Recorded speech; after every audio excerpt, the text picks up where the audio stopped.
ஓம் சாந்தி. 29/4/2026 புதன்கிழமை. வாணி தரும் வசந்தம். இனிமையான குழந்தைகளே, பத்தீத்தமான உலகத்திலிருந்து தொடர்பை விடுத்து ஒரு பாபாவுடன் புத்தி யோகத்தை இணைத்தீர்களே ஆனால் மாயிடம் தோல்வியடைய முடியாது. இந்த தடைகளானது நாடகத்தின்படி அவசியம் வரத்தான் வேண்டும். ஏனென்றால் எப்பொழுது இந்த யஜ்யத்தில் அசுரர்கள் தடை ஏற்படுகின்றார்களோ அப்பொழுதுதான் பாவத்தின் பானை நிறையும். இதில் பாபா எதுவும் செய்ய முடியாது.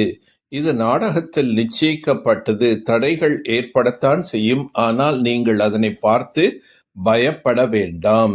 இந்த உலகத்தின் தாய் தந்தையிடமிருந்து புத்தியோகத்தை அகற்றி விடுங்கள். இந்த உலகத்தில் சம்பந்தம் வைக்காதீர்கள்.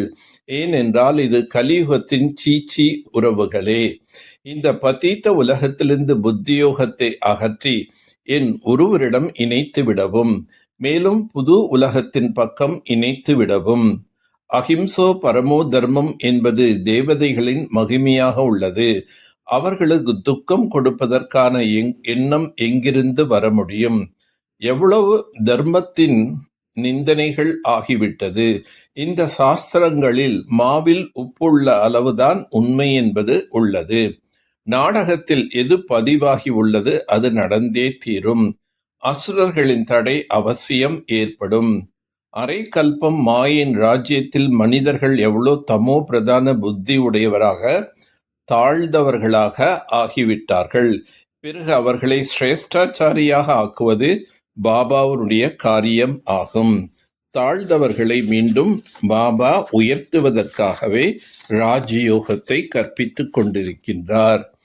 ஏதாவது தவறுகள் கர்மேந்திரியம் மூலமாக நடந்து விடுகின்றது. கர்மாத்தித் நிலையடைய இடையிடையே ஏதாவது தடைகள் ஏற்படும். முயற்சி செய்து கடைசியில்தான் கர்மாத்தித் நிலை என்பது ஏற்படும். தடைகள் ஏதாவது வந்து கொண்டுதான் இருக்கும்.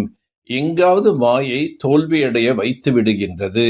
நான் எப்படியாவது பாபாவிடமிருந்து அவசியம் ஆஸ்தியை அடைய வேண்டும். இதில் கவனம் வைக்க வேண்டும். மாயை அவசியம் எதிர்கொள்ள வேண்டியதாக உள்ளது. இதுவரையில் எதெல்லாம் படித்தீர்களோ அவை அனைத்தையும் மறந்துவிடுங்கள் என்று பாபா கூறுகின்றார். அதன் மூலம் யாருக்கும் சத்கதி என்பது கிடைக்கவில்லை.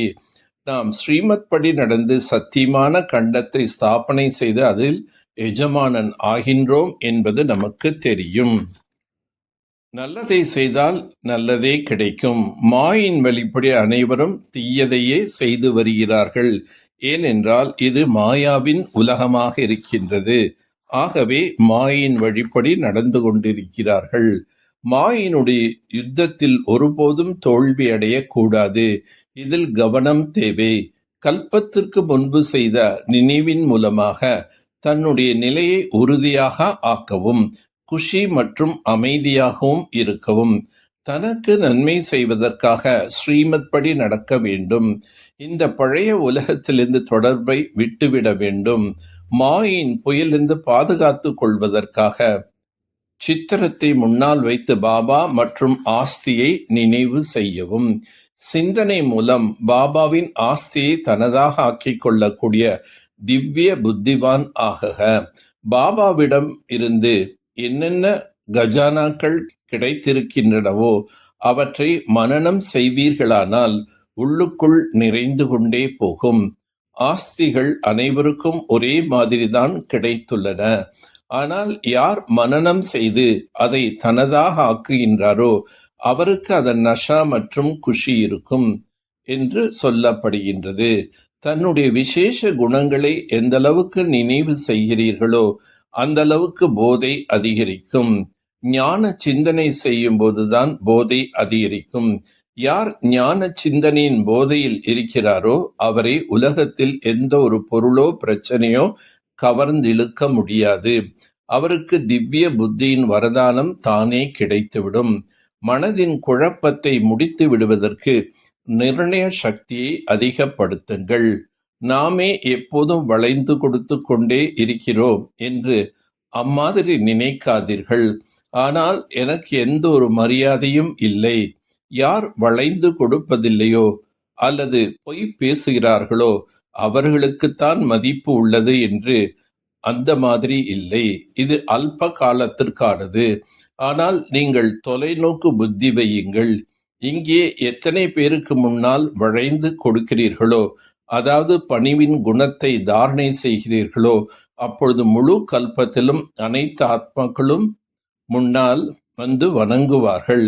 சத்தியுகம் திரேதாவில் ராஜாவின் மரியாதையில் மனதால் வணங்குவார்கள் மற்றும் துவாபர யுகத்தில் தலை வணங்குவார்கள். நல்லது. ஓம் சாந்தி. ஓம் சாந்தி. ஓம் சாந்தி.